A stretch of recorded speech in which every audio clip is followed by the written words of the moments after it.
অজ্ঞানতিমিরান্ধস্য জ্ঞানাঞ্জনশলাকয়া চক্ষুরুন্মীলিতং যেন তস্मै শ্রী গুরবে নমঃ।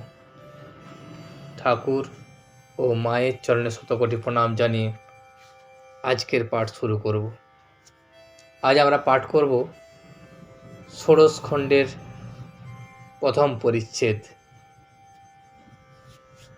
শ্রী রামকৃষ্ণের সহিত বিজয়, নরেন্দ্র, মাস্টার, ডাক্তার সরকার প্রভৃতি ভক্তের কথোপকথন ও আনন্দ।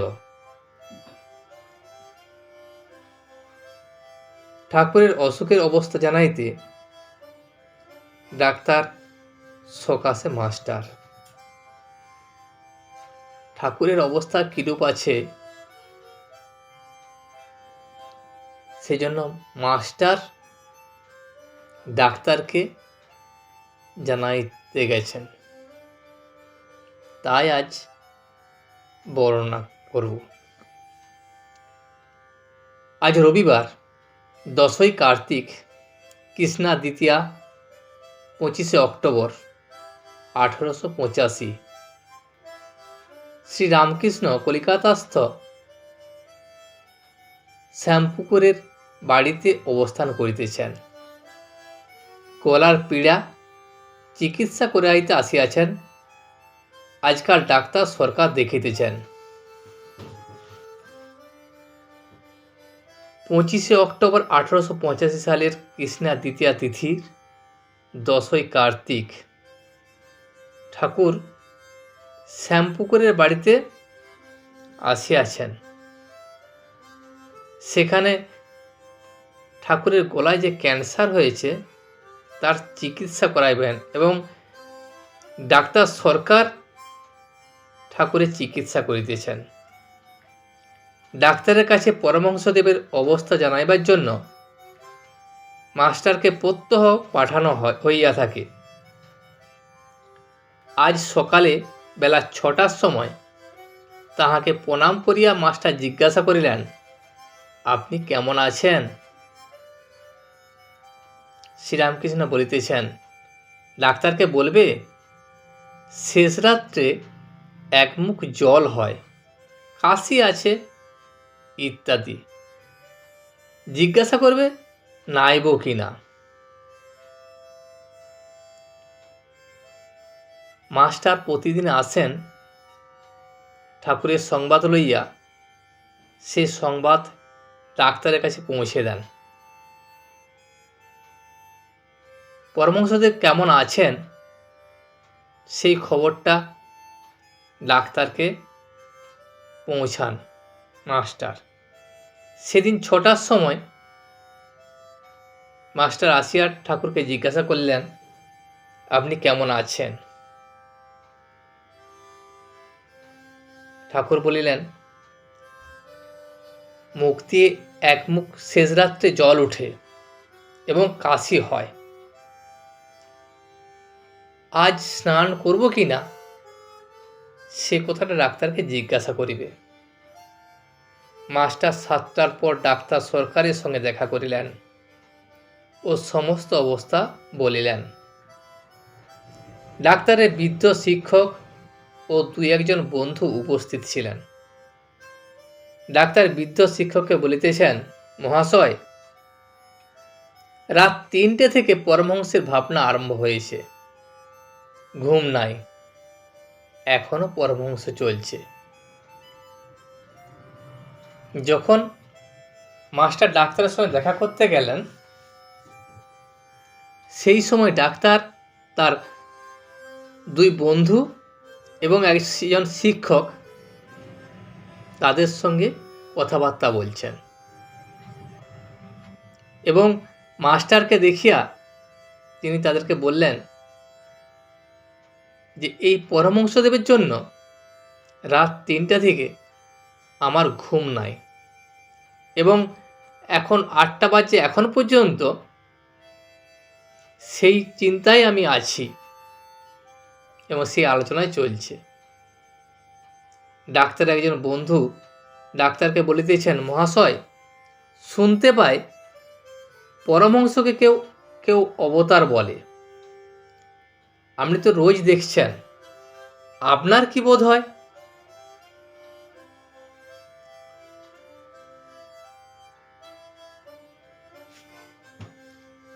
Doctor, as man I have greatest regard for him.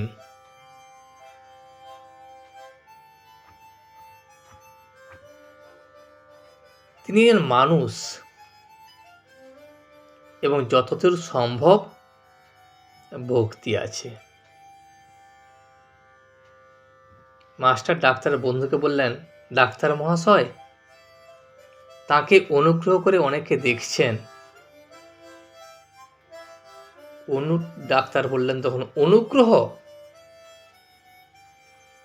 Master বললেন, আমাদের উপর, পরমহংসদেবের উপর বলছি না।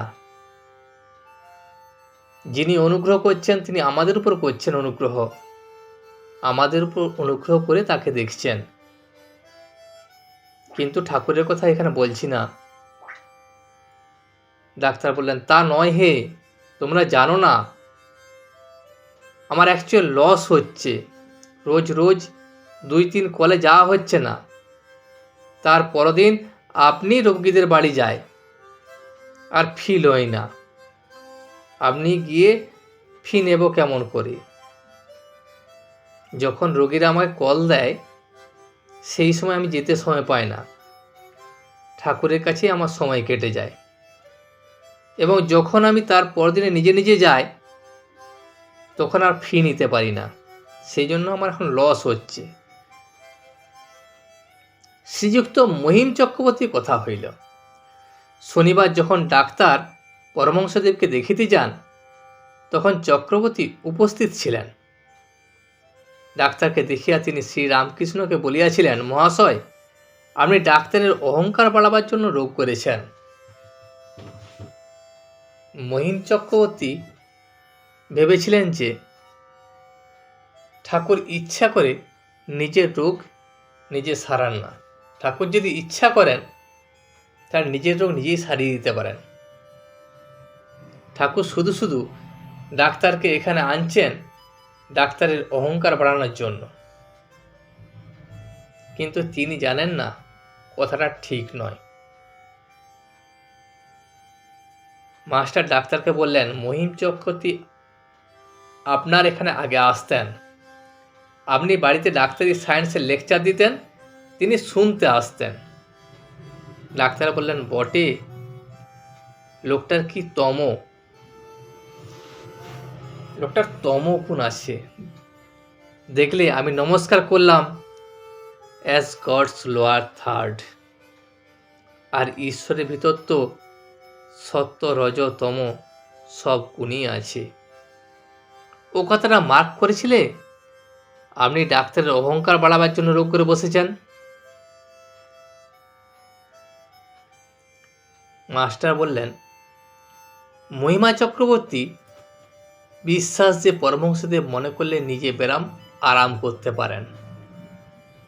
ডাক্তার বললেন, ও তা কি হয়? আপনি ব্যারাম ভালো করা? আমরা ডাক্তার, আমরা তো জানি ক্যান্সারের ভিতর কি আছে, আমরাই আরাম করতে পারি না। উনি তো কিছুই জানেন না, উনি কি রকম করে আরাম করবেন? দেখুন, রোগ দুঃসাধ্য বটে, কিন্তু এরা সকলেই তেমনি ডিভোটি মতো সেবা করছে।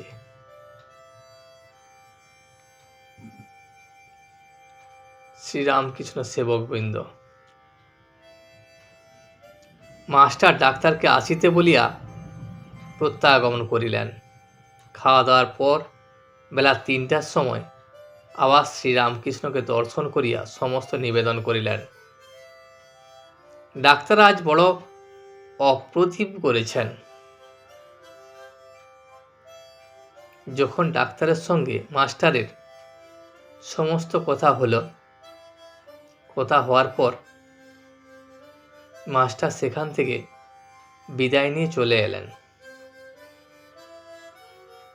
আসার পর বাড়িতে খাওয়া দাওয়া করে আবার বেলা 3টার সময় ঠাকুরকে দর্শন করতে গেলেন।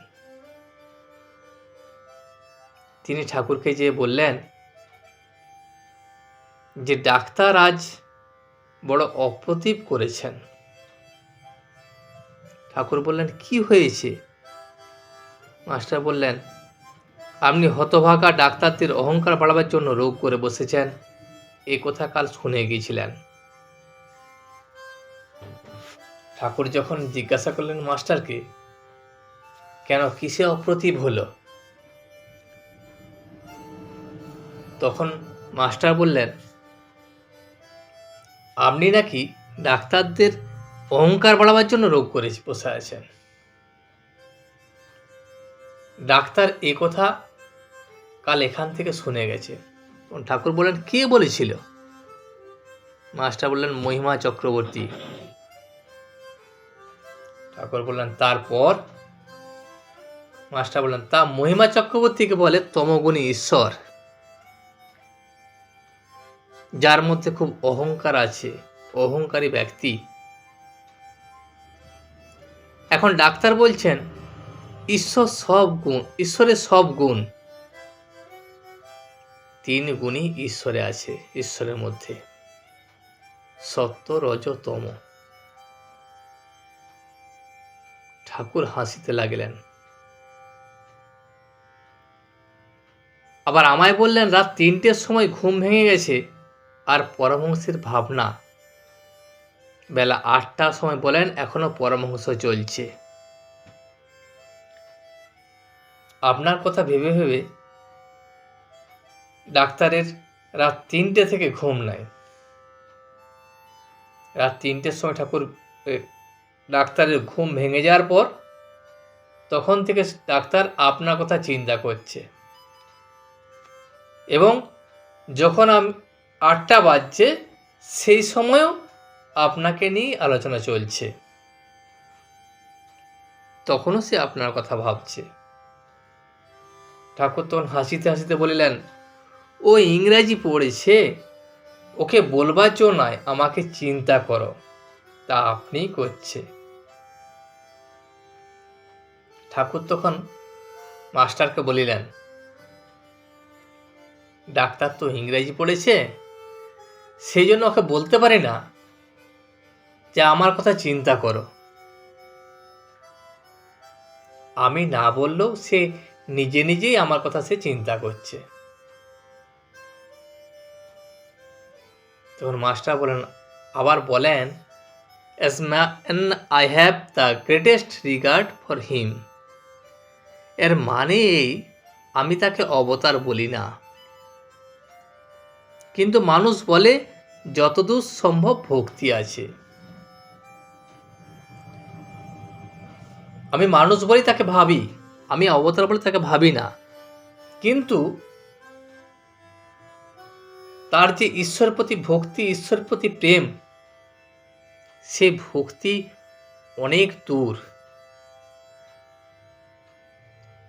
দূর পর্যন্ত সে আগিয়ে গেছে। তখন ঠাকুর বললেন, আর কিছু কথা হলো?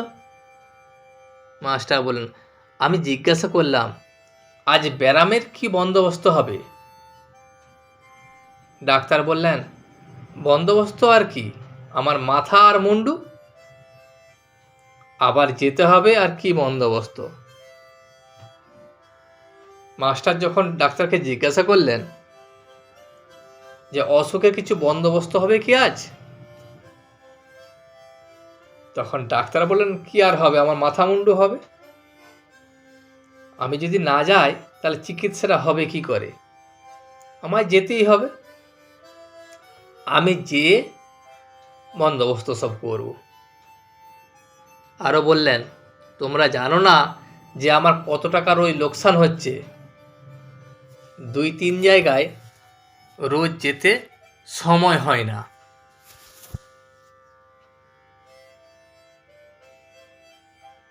ঠাকুরকে এই কথা মাস্টার বলিলেন। আজ এই পর্যন্তই। ভিডিওটি শেষ পর্যন্ত দেখার জন্য আপনাকে অসংখ্য ধন্যবাদ। ভিডিওটি যদি আপনার ভালো লেগে থাকে তাহলে একটা লাইক, কমেন্ট এবং বন্ধুর সাথে শেয়ার করে দেবেন। সাবস্ক্রাইব করে পাশে থাকা বেল আইকনটি বাজিয়ে দেবেন, যাতে আপনাদের নতুন ভিডিওগুলি সর্বপ্রথম আপনার কাছে পৌঁছে যায়। জয় শ্রী রামকৃষ্ণ, জয় শ্রী রামকৃষ্ণ, জয় শ্রী রামকৃষ্ণ।